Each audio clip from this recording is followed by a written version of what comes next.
16 सोमवार के व्रत करने से मुश्किल मनोकामना भी अति शीघ्र पूर्ण हो जाती है। ओम नमः शिवाय, हर हर महादेव। आज की इस वीडियो में हम जानेंगे कि 16 सोमवार के व्रत कैसे किए जाते हैं, इस व्रत में पूजा कैसे करते हैं, किस समय पूजा करते हैं, क्या खाते हैं और 16 सोमवार व्रत का उद्यापन कैसे करते हैं, यानी संपूर्ण जो नियम है उनकी जानकारी आपको आज की इस वीडियो में मिलेगी।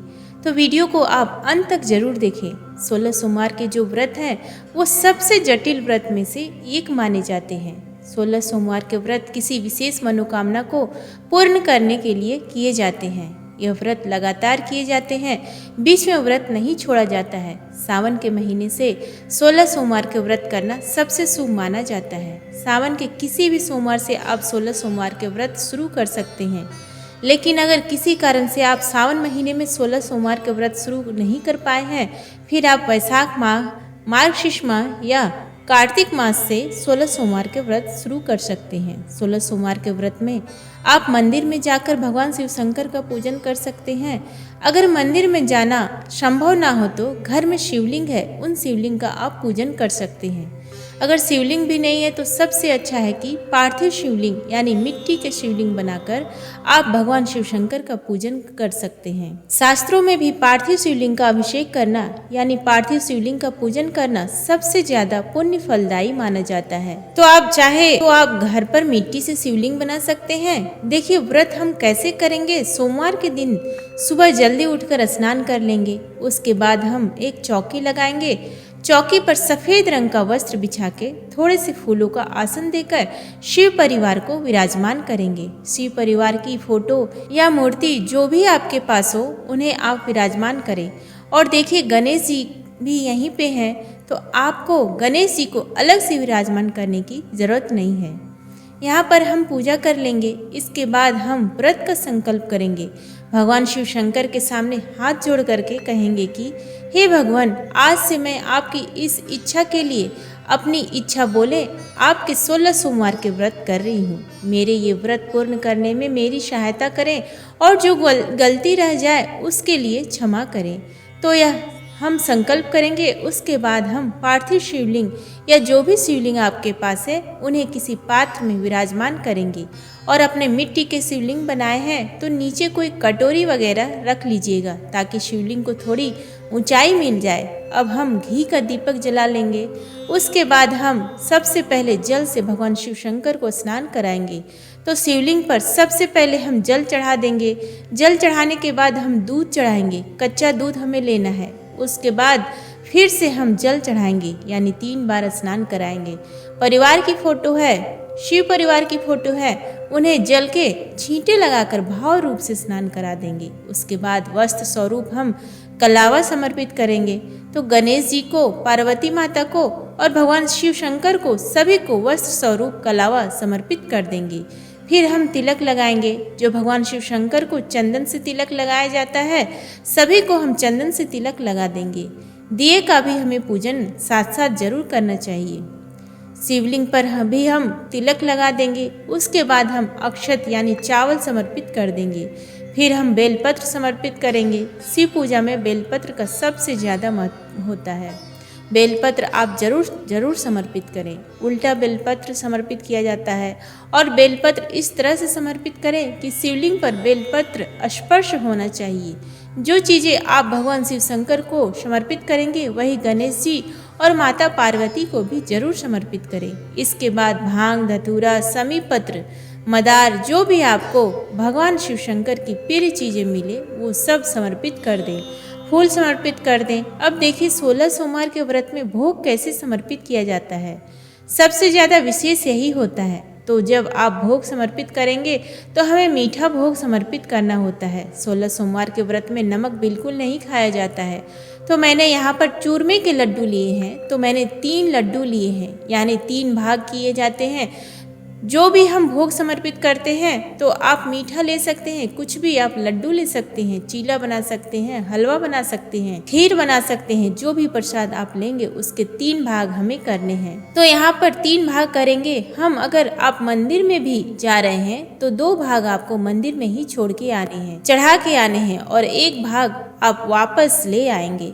तो यहाँ पर 3 भाग में हमने जो प्रसाद है वह भगवान को समर्पित कर दिया है। आप चाहे तो आप केले या कोई फल भी ले सकते हैं। फल अगर लेंगे तो जैसे आप 12 केले ले लेंगे, 4-4 भाग में 3 भाग आप इसके कर देंगे 4-4 के हिस्से में, और फिर आप केले समर्पित कर सकते हैं, यानी कोई भी आप फल समर्पित कर सकते हैं। बस ध्यान ये रखना है कि जो भी आप भोग समर्पित कर रहे हो उसको आपको 3 हिस्से करने हैं, 2 हिस्से भगवान जी के लिए और 1 हिस्सा आपके लिए। इस तरह से भोग समर्पित करने के बाद फिर हम दक्षिणा समर्पित करेंगे। और अब हमें कथा सुननी है, तो कथा सुनने के लिए 1 लोटा जल हम ले लेंगे।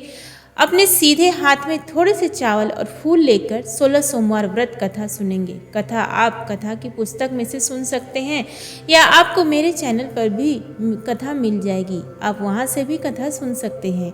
बहुत ही प्रेम पूर्वक कथा सुनने के बाद जो हमने हाथ में चावल और फूल लिए हैं वो हम भगवान शिव शंकर, माता पार्वती और गणेश जी को समर्पित कर देंगे। इस तरह से 16 सोमवार की कथा पूर्ण हो जाएगी। कथा सुनने के बाद फिर हमें आरती करनी है, तो पहले हम धूप दीप दिखाएंगे, फिर हम जो दिया हमने जलाया है ना उसी दिए से हम आरती करेंगे। तो पहले गणेश जी की आरती करेंगे, फिर भगवान शिव शंकर की आरती करेंगे। बहुत ही प्रेम पूर्वक आरती करने के बाद हाथ जोड़कर पूजा में रही कमियों के लिए क्षमा याचना करेंगे और अपनी मनोकामना को अति शीघ्र पूर्ण करने के लिए भगवान भोलेनाथ से प्रार्थना करेंगे। इस तरह से पूजा पूर्ण हो जाएगी। पूजा के बाद जो जल का लोटा है यह हम चंद्रमा को या सूर्य देवता को अर्घ दे देंगे। और देखिए जो भी हमने प्रसाद चढ़ाया है, इस प्रसाद के 2 हिस्से हमें क्या करना है, यह हिस्से आप गाय को दे सकते हैं, या फिर अगर गाय नहीं मिल रही है तो 1 हिस्सा आप किसी कन्या को दे दीजिए, दूसरे हिस्से को आप प्रसाद के रूप में सब में बांट दीजिए। और अगर मंदिर में पूजा करके आ रहे हैं तो दोनों लड्डू यानी 2 हिस्से आपको मंदिर में ही छोड़ के आने हैं। तो 2 हिस्से तो ये हो गए, और इसके बाद जो 1 हिस्सा है वो जिसने व्रत किया है वो खाता है, सिर्फ वह ही खाना है, इसके अलावा कुछ नहीं खाना है। दूध आप जरूर ले सकते हैं, तो आपको इसके अलावा और कोई खाना नहीं खाना है। जो प्रसाद का तीसरा हिस्सा है वही खाना है। हाँ, दूध आप साथ में ले सकते हैं, और नमक का सेवन इस व्रत में बिल्कुल नहीं किया जाता है। आप फीका खा सकते हैं, अगर आपको मीठा भी नहीं खाना है तो आप कुछ फीका खा सकते हैं, नमक बिल्कुल नहीं लेना है। या आप कोई भी फल भी ले सकते हैं, फल भी लेंगे तो 3 हिस्से ही करने हैं, जो नियम है प्रसाद का वो वही रहेगा।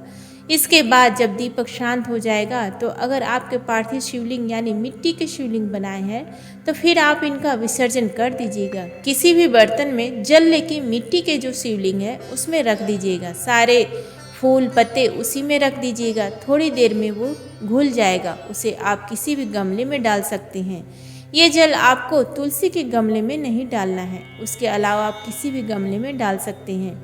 इसके साथ ही जो दक्षिणा आपने चढ़ाई है वो आप किसी भी कन्या को दान दे सकते हैं। इस तरह से हमें 16 सोमवार की पूजा करनी है।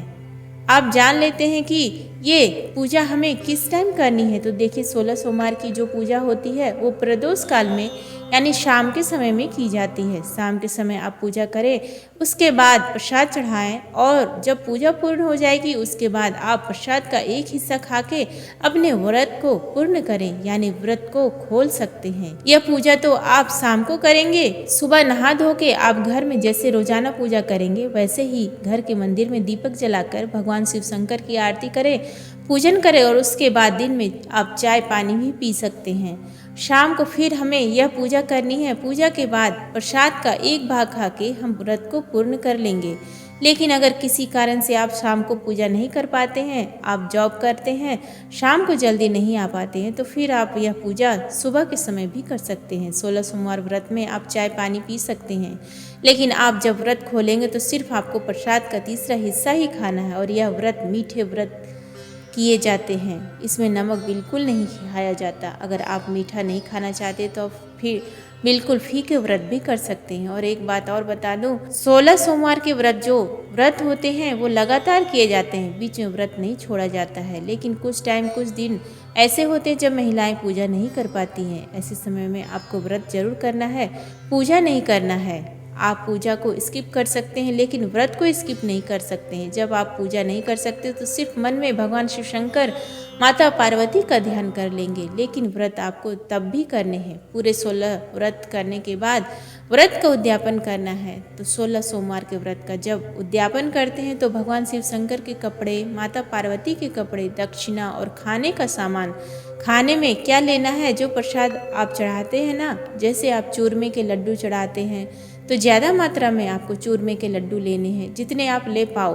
अगर आप केले चढ़ाते हैं तो ज़्यादा मात्रा में केले लेने हैं। यह सारा सामान हमें जहाँ हम पूजा कर रहे हैं वहीं पर रखना है। पहले भगवान जी को चढ़ाना है, उसके बाद यह सारा सामान आप मंदिर में चढ़ा के आ सकते हैं या आप किसी पंडित को दान दे सकते हैं। इस तरह से हमारा जो उद्यापन है वो पूर्ण हो जाएगा। 16 सोमवार के व्रत की ये बहुत ही सरल विधि है। आपको ये विधि कैसी लगी कमेंट करके ज़रूर बताइएगा। और अगर यह वीडियो आपको पसंद आया तो वीडियो को आपके लिए थोड़ा बहुत भी यूज़फुल हो तो प्लीज़ वीडियो को लाइक कर दीजिएगा। हम महिलाएं घर में तीज त्यौहार कैसे करते हैं देखने के लिए मेरे चैनल को सब्सक्राइब कर लीजिएगा। भगवान भोलेनाथ आपकी मनोकामना अति शीघ्र पूर्ण करेंगे। इसी मनोकामना के साथ फिर मिलेंगे किसी और वीडियो में। तब तक के लिए हर हर महादेव। जय श्री कृष्ण। धन्यवाद।